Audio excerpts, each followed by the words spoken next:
दोस्तों, जो लोग दूसरे के धन को देखकर लालयित होकर उसे कपट से या धोखे से चोरी करने का विचार मन में बना लेते हैं, वे बड़ी मुसीबत में फंस जाते हैं। चोरी और धोखे से लिया गया धन व्यक्ति को केवल दुख देता है। मेहनत से कमाया गया धन व्यक्ति को बहुत सुख प्रदान करता है। दोस्तों, यह कहानी 3 व्यापारी और चोर की है। दोस्तों, वह चोर चोरी करता उससे पहले उसे महाचोर मिल गए। दोस्तों, कहानी बड़ी शिक्षाप्रद होने वाली है। आपसे निवेदन है कि कहानी पूरी सुनने की कृपा करना। कहानी पसंद आए तो वीडियो को एक लाइक करके चैनल को सब्सक्राइब करने की भी कृपा कर देना, क्योंकि आपका एक सब्सक्राइब हमारे लिए बहुत महत्वपूर्ण है। दोस्तों, किसी गांव में रहने वाला एक व्यक्ति जिसका नाम पंडित गंगाधर था। पंडित गंगाधर एक ऐसा चोर था जो खुशी से नहीं बल्कि अपनी गरीबी से तंग आकर के चोर बन गया था। कोई चोर यदि अपने नाम के साथ पंडित शब्द का उपयोग कर ले तो वास्तव में वह बहुत बुरा लगता है, परंतु भाग्य का लिखा कब टलता है। उस बेचारे गंगाधर के साथ यही हुआ। एक बार उसने शहर में बाहर से आए 4 ब्राह्मणों को देखा जो बहुत ही धनी व्यापारी थे। बाहर से लाया माल बेचकर उन्होंने बहुत सा धन इकट्ठा कर लिया था। गंगाधर की तेज नजरों से उनका धन छुप नहीं सका। वैसे भी चोर की नजर धन पर ही जाकर टिकती है। गंगाधर ने जब उनके पास इतना धन देखा तो वह सोचने लगा कि यदि यह सारा धन उसके पास आ जाए तो वह कितना बड़ा धनवान बन जाएगा।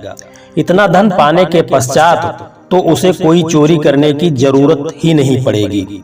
बस यही सोचकर गंगाधर उन 4 ब्राह्मण व्यापारियों के पास पहुंच गया और जाकर उनके पास ही बैठ गया। व्यापारियों ने कहा, अरे भैया, तुम कौन हो जो हमारे साथ आकर के बैठ गए हो? पंडित गंगाधर बोला, अरे वाह पंडित जी, वाह, आप भी कैसे पंडित हो जो अपने जात भाई को भी पहचानने से इनकार कर रहे हो? देख नहीं रहे हो कि मैं भी ब्राह्मण हूँ? यह कहते हुए गंगाधर ने उन्हें गीता के श्लोक सुनाने शुरू कर दिए।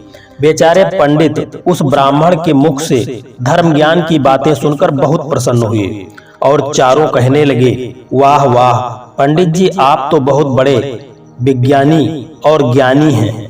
हम तो बहुत भाग्यशाली हैं जो आप जैसा विद्वान हमें मिल गया।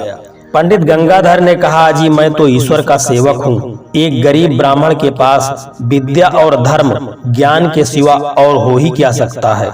मैं तो आप जैसे लोगों के साथ रहना चाहता हूँ जो ब्राह्मण का सम्मान करते हो। आप में वह सारे गुण हैं, इसीलिए मैं आपके पास आकर के बैठ गया हूँ। वह व्यापारी कहने लगे, हे ब्राह्मण देव, यदि तुम्हारी यही इच्छा है तो हम भी पीछे नहीं हटेंगे, हम आपको अपने साथ ले चलेंगे। पंडित गंगाधर ने कहा, महाराज, मुझे आप जैसे सज्जनों से हम यही उम्मीद थी। मुझे यह पता था कि ब्राह्मण ही ब्राह्मण के काम आएगा। वह 4 व्यापारी कहने लगे, हाँ हाँ गंगाधर जी, आप किसी प्रकार की चिंता मत करना, हम आपको गरीब नहीं रहने देंगे। हम आपके साथ मिलकर के व्यापार करेंगे और आपको भी अमीर बना देंगे। गंगाधर जो चाहता था वह हो रहा था। अब वह उन 4 ब्राह्मणों के साथ चल रहा था। राह चलते चलते जब वह 5 एक गांव के निकट पहुंचे तो वहां कुछ ठगों को यह संदेह हो गया कि इन ब्राह्मणों के पास बहुत सा धन है। फिर क्या था, वे सबके सब लाठियां लेकर आ गए और उन्हें घेर कर बोले, अरे ब्राह्मणों, हमें पता चल चुका है कि तुम ब्राह्मण के वेश में व्यापारी हो।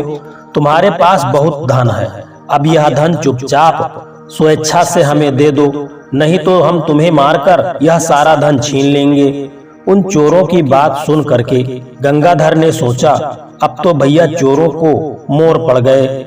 मैं तो इनसे धन बटोरने आया था, मगर अब मिलेगी मौत। लेकिन यह बेचारे ब्राह्मण क्यों मारे जाएं?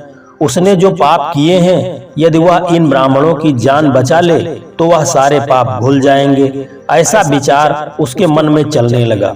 उसी समय गंगाधर उठकर बोला, देखो भाइयों, यदि आप हम गरीब ब्राह्मणों को मारना ही चाहते हैं तो सबसे पहले मुझे मारो। चोरों ने उसी समय गंगाधर को मार दिया।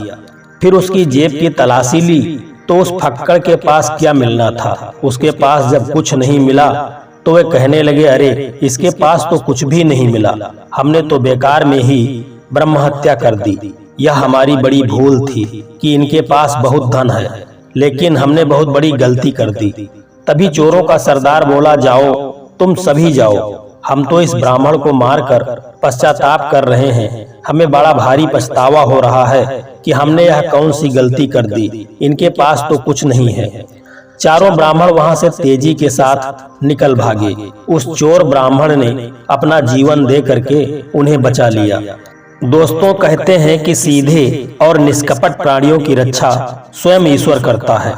वह चारों ब्राह्मण व्यापारी बहुत सीधे और सच्चे थे, इसीलिए ईश्वर ने चोर गंगाधर के मन में परहित की भावना जगा दी, जिसके बलिदान से चारों ब्राह्मण व्यापारियों की भी जान बच गई।